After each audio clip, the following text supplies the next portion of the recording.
The representativeness heuristic involves making judgments based off of the probability of an event or an outcome when that event or outcome is uncertain. In Chapter 2, the representativeness heuristic is brought up initially in trying to identify what profession the woman's neighbor has, whether she was a businesswoman or a librarian, based on several traits that the neighbor presented to the woman. Another example of this could be when you're trying to identify somebody's job, or you're trying to identify a job that you yourself want, knowing that maybe you were interested in books and that you like to be in a quiet environment and that you would like to be working in a school or in some other school-like educational setting, then maybe being a librarian would be an excellent idea for you. The next heuristic is the availability heuristic, and that involves things that easily come to mind when you're thinking of something, so something that you think of immediately.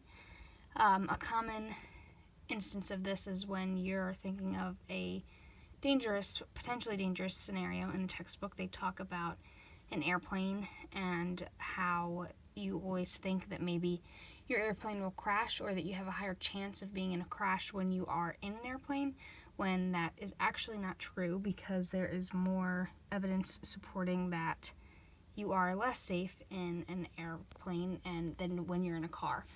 The next heuristic is the status quo heuristic. It is similar to the availability heuristic, however, it focuses more on the way of how old ideas or old brands or foods or such things like that are better or more believable than old ones.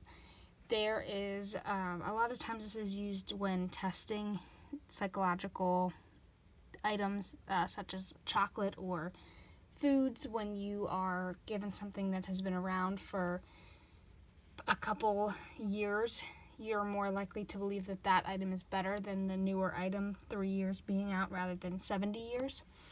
And the final heuristic is the anchoring and adjustment heuristic. This tends to deal more with money or number situations, such as buying a house or selling a house. It is basically when you adjust a amount or an idea based on what the initial amount or idea was. So when you're buying a house, you will put it on the market typically for more than what you are expecting, because there's going to be a bargaining period, which would be that adjustment period. So your anchor is going to be the initial price that you put on your house, and the adjustment will be what your buyer will come back at you with, and then that can just go on and on until you finally decide on a price.